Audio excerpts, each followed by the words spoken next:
Hey, how are you guys? I was not planning on recording a video for you today, but here we are. My laptop decided to crap out on me coming back from a month of a hiatus, and I think it just thought, I like not working, so I'm going to keep not working. And I wanted to pop in your inbox. I wanted to share with you what's been brewing, some exciting things coming, and some hopefully insightful perspective for you around times when you have a love-hate relationship with something, especially your creative work or your core work or anything career related or in that category. And I was thinking, right, well, I can't write about this, which was normally what I do. I could record an audio or I could shoot a video in my inaugural day of my new art shed. So this is technically the utility room. We've got a washer, dryer, and other bits and bobs, but I am claiming it and making it my own to have a little space where I can create and see what happens. So welcome to the art shed. So what did I want to say today?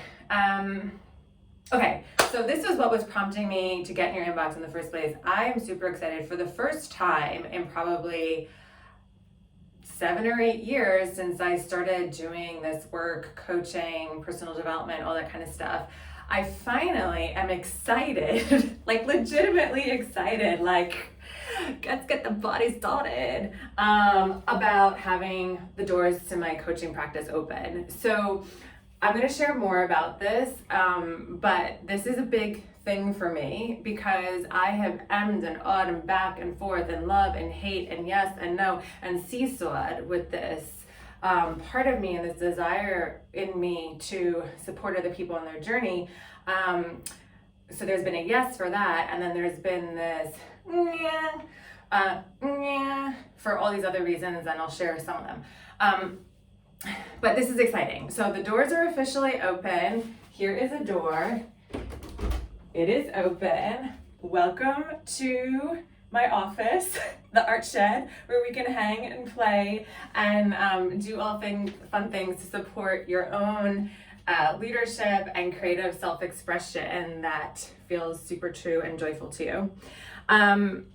So yes, doors are open. I'll share a little bit more about that later, but really what I want to talk about is this journey that I've had with this love-hate, what I've learned from it, and offer you some perspective that maybe can help soften any angst that you might have around any push-pull that you might be feeling about either your current work, work that you think you love, or work that you want to love.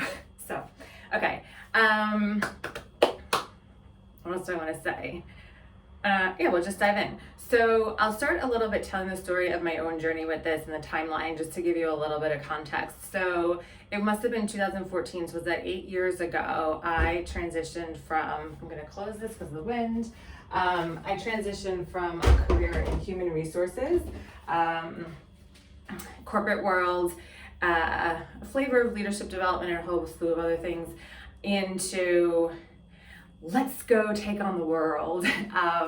Call it entrepreneurship, call it, I don't know what the hell I'm doing, call it dive in the deep end. And something that was kind of sitting on my heart was like, ooh, this idea of wellness coaching or whatever. And I had no clue what I was getting into. But I started doing that. I started training around that. And I remember in one of the coaching sessions that I was receiving as part of my training, I said to my coach, the thing is, I don't know if I just want to coach. I might want to do other stuff, but I'm not really sure. And their response was kind of like, okay, well, that's cool, but we're here to help you coach. So let's kind of zoom in on that. And that was helpful to help me focus. But when I look back, I realized that was the beginning of what turned into this love-hate, is that I didn't necessarily have a space to explore all of me, right? I was very quickly pigeonholing myself into be a coach, right? Transitioning from HR chick, the HR girl, to the coach. And while that was a normal thing to do of wear this hat and ride it until the cows come home, there was something in me even that long ago that was like, but wait, there's more. And like, let's give space for that. And I was very used to, and you may relate to what I'm about to say, very used to an all or nothing, black or white way of looking at things.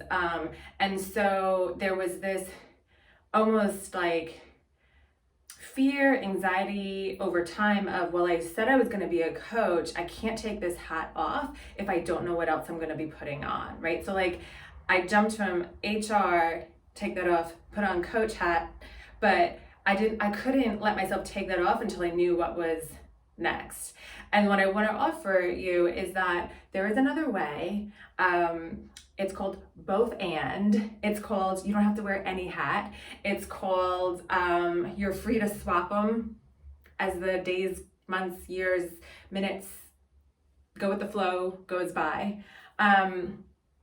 So yeah, what I want to share with you is if you're feeling any angst, or if you feel like the current work that you're doing or the current way that you express yourself and bring your gifts to the world doesn't feel complete, that's okay. Maybe it's not. Maybe there's more of you that's wanting to be seen, be heard, to play, to show up, to enjoy life. And so I want to champion that for you. Like, let's make space for that. Yes. Okay. And please don't wait an angsty 8 years for that to happen. Okay, so that's point one, is that you might not be trying to you might be trying to fill a shape that's too small for you. Okay. Point number two is time goes on, I'm coaching and I'm like, all right, well, I'm doing this thing, right? It was my main source of income. It was the main source of my family's income. And after it was a relatively short amount of time, maybe 2, maybe 3 years, I remember driving home from a session and just thinking, oh my God, I can't do this anymore. I just can't. And that thought was really scary. It was really scary because 1, I didn't have anything else to go to. 2, I was bringing in the cash and it wasn't even paying all the bills, but it was what we had. And I was like, right, I gotta keep bringing that flow in. And 3, I knew that I cared. I knew that I cared about the people that I was sitting down with, and I didn't want to, and there was a part of me that was like, I couldn't reconcile you care about this and there's a no, right? Like, how can both be? And again, it goes back to this black and white, like either care or I don't, or it's a yes or no. Sometimes it's both. Like, it's I care and I'm not the right person for this client, right? I care and this is a topic that I don't have experience on and I'm in over my head, and something in me, the wisdom in me is like, ding, ding, ding, might be too soon for you to support this topic or this person on their journey. And so what I have learned, like reflectively, is that sometimes that desire to pull away is actually a good thing, even when it feels uncomfortable. And it felt uncomfortable for me for those 2 reasons I said. 1 is, what other hat am I going to put on? And 2, how else am I going to make money? So my response, and this may or may not sound familiar, was keep going. Don't give up. See it through.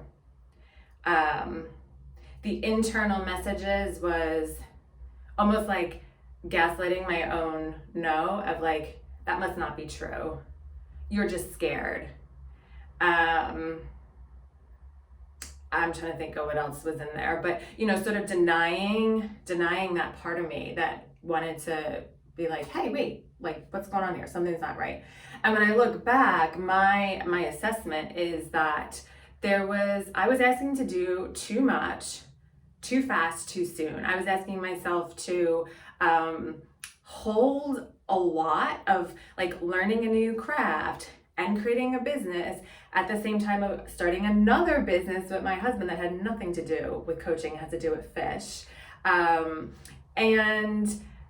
I'm asking to do all that too much, holding a lot,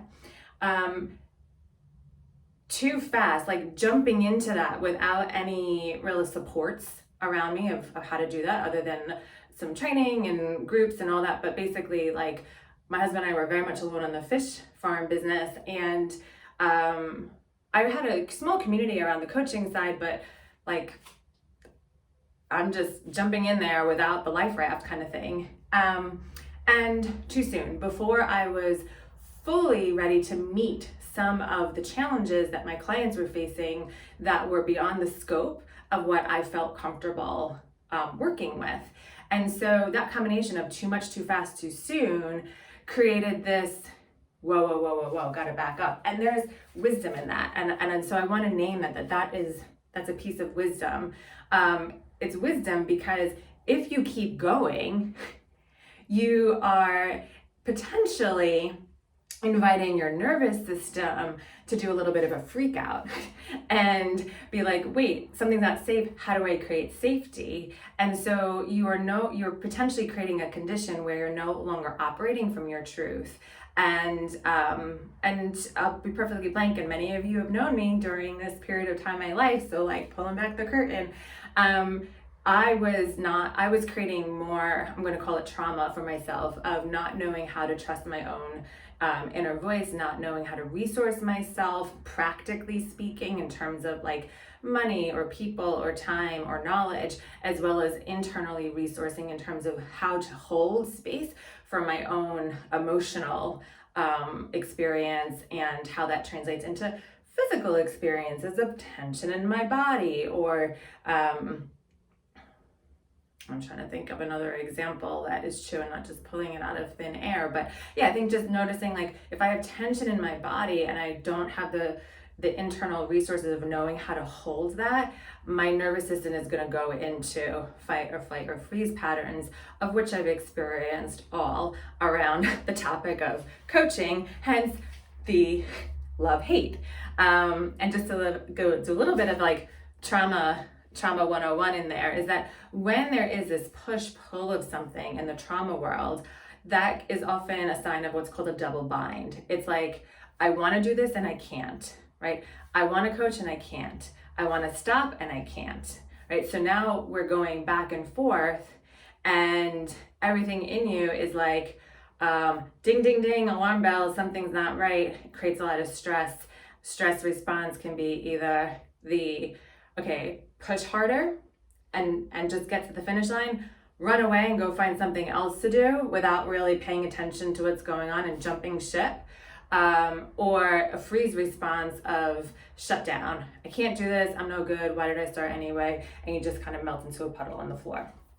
So, all to say, that love-hate relationship, there might be some nervous system stuff, there might be some historical trauma responses that are happening, and that's not cool. We can do better. Not to say like you're wrong for having that, you're totally right for having that, but my vision and my hope for you is like, let's work through that. Let's iron out the wrinkles so that you can actually land in your truth and be able to hold all of you, and find that place of alignment within you so that you can have a full-bodied yes and trust when the full-bodied no's come up for you as well. So that was point number 2. So sometimes it's not the right fit, is the short way of saying that. And there's good reasons for that. Okay, the third thing is that, so my journey continued. I was in this push-pull. I would like turn on the faucet of coaching, turn it off. At some point I realized, okay, I really need to start to trust this part of me that's saying no, that's saying slow down. I think of it as like a yellow traffic light. In the UK, yellow traffic lights are assigned to slow down and speed up. So, got to figure out which one is this. But in my case, I was on full throttle. That yellow light was saying, no, you got to slow down a little bit. You got to figure out what's going on here. And so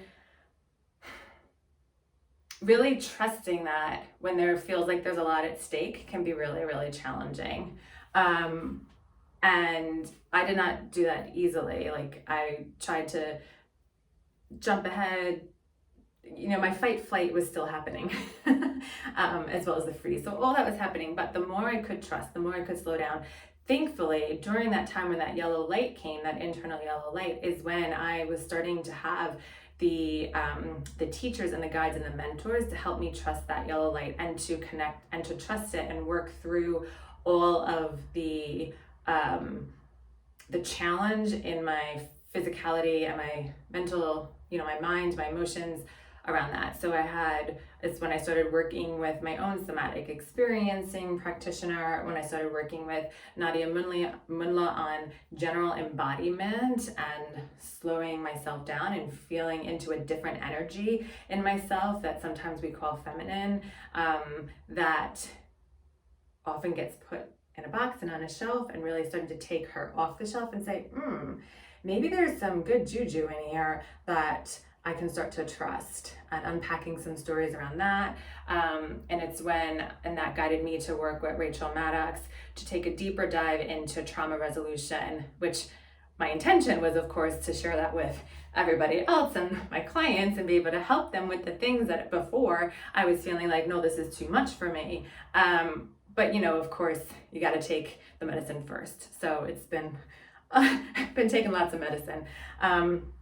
So all to say that my journey has taken me deeper and deeper and deeper into my body, connection with my soul through my body, to be able to really hear and listen, like, what is my truth around this, filter out the noise of all the stories I've been telling myself about who I need to be, who I actually am, and to be able to hold both that desire. Yes, I want to be able to work with people in a really cool, awesome, fun way that includes their body, that includes dance, that helps them recognize their trauma, resource around their trauma, move through it, so that they can enjoy their work, that they can have that twinkle in their eye when they're talking about their work, that they can really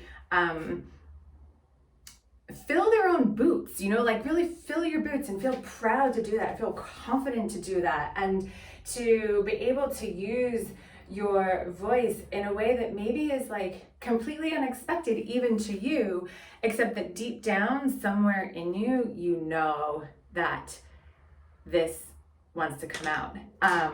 And what I landed on with this is that, for the long time, a lot of the, I'm going to say ball ache, if that's okay. A lot of the ball ache that I was creating for myself was around I gotta help these people, right? That more than people pleaser, but that overgiver, a bit of savior complex of I gotta carry the burden of the world.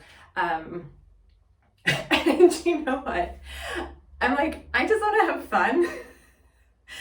And this is something that my recent mentor, Cara Viana, introduced me to, and it's dropping in there.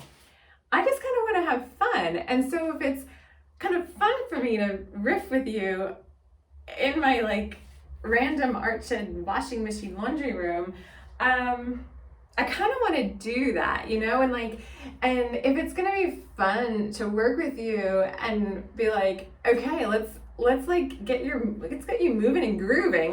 Let's let you find your own beat, your own rhythm, your own pace of how you want to move towards this desire of yours, and really feel it in your body, and then learn to trust that and see how that translates into your life. Well, that's fun for me. So why wouldn't I want to do that, right? And so the thing I want to land with is the right timing, right? I was not in this place. I was not excited about working with the clients I started working with. And if you're one of them, this is not a personal thing. I love you to bits. I want to hang out with you. I think you're freaking awesome. But it was an internal thing for me that I was bringing that kind of took the joy away, right? And so part of my my journey has been to find the joy, let all those other layers of obligation or whatever else, because you don't want me to feel obligated to work with you. That's bullshit, right? But yeah, I am super excited. I have no idea where this next phase is going to take me. I have desires around it, but hopefully, gotta catch myself on this, not so much expectation. And yeah, so that's why I want to end on that, just to kind of reiterate, like, your love-hate relationship, it might be because it's not the right shape for you. Like, it might not be a big enough shape, right? Which is exciting. Ooh, what shape do you want to fill? It might not be the right fit with you and who you're interacting with and who you're bringing your gifts to the world with, or even like, I'm talking about this in terms of coaching, but starting to write a book. Well, I'm feeling this like familiar with it. And because maybe the approach that I'm taking to write the book, the narrative that I'm using, the plot line, maybe it's not the right fit yet, right? And then that opens up the possibility, well, if that's not the right fit yet in terms of my approach or whatever, then, well, what will there be on the other side? Because trust me, if you give it time, for whatever needs to come, external resources, internal resources, whatever, you will end up in a place, this is my prayer for you, of joy, love, I don't know, if pleasure is your jam, whatever the feeling is that like lights you up, like I personally believe like we all have our flavor of zing. And so while I'm using the word joy and playfulness, yours might be ease and calm and cool and collected, or whatever it is. So you have your own inner ding, and my hope for you is that you come to that and find that and are able to move into the world through that. So I'm gonna wrap up here. This has been enough. It's been 20 minutes, right? Which to me feels like, oh my God, I'm talking too much. But let me tell you, like, so much quicker, because if I were to write this all to you, it probably would have taken me an hour and 20 minutes. So we'll see. Maybe this is the way forward. Maybe my computer, my laptop has an inner wisdom that I don't know about yet. Okay, what do I want to end? So yes, doors are open to coaching. I'm not going to go into too much detail on that, but I want you to know that they're open. If you are listening and you're like, I want to get me some of this, then reach out. Let's have a conversation. I'm starting off not prescribing like, oh, it's this many sessions or that, Really, I want to have a chat with you. I want to be like, what are you feeling you need? Let's see what we can collaborate on and co-create to come up with something really juicy that feels like super exciting for you to serve you with where you're wanting. So if you want to explore that together, give me a shout. We'll get on a call. We'll have a chat. If you're kind of like, well, what are you actually here for? Like, what are you helping me with? You want to know all that kind of stuff. I'm going to sum it up super simply. So the spirit of the art shed is move your body. It is make art, and it is tend to your heart. So if you are wanting any kind of support in moving your body, getting to know your body, getting to trust your body, getting to love your body, anything body, if you have a firm inner knowing of like, oh yeah, that's gonna help me lead better, create better, show up in the world better, let's have a conversation. Second part, the actual expression of you, make your art, whatever that is. If it's writing, if it's visual art, if it's singing, if it's music, if your art is leading a business. Cool story I will tell one time of a guy that I met who grew veg, and his words stuck with me of like, his vegetable business, this is my art. So when it comes from your heart, it's your art. So whatever the thing that's on your heart that you want to let bloom, that's your art. I want to help you take steps towards that, and tend to your heart, because we know that one, art comes from your heart, so you gotta love up on it. But two, that outward expression, the action, can bring up a lot of stuff. And so let's not let that stop you. Let's make the way, pave the way, clear the waters for your whole self to come through. Okay, finishing up there, reach out to me. If you're watching this, you will hopefully know how to get in touch with me, because it's either in your inbox, or if you found it somewhere else, then hopefully I've been smart enough to let you know where to find me. But the shortest thing is my website, Kendra- whatever you call it, Tanner.com. and you can contact me there too. Okay, lots of love. And I feel like I need to end with something like, I will end with something super cool. I'll show you what I made today and see if I can turn this. Oh, I can't turn this video around. I'll give you the tour. So these are some acrylic pours with some, oops, that's my thumb. These are some acrylic pours with some plastic that I found in the ocean embedded in, which has a story, but save that for another day too. So, okay, move your body, make art, tend to your heart. Lots of love. Bye.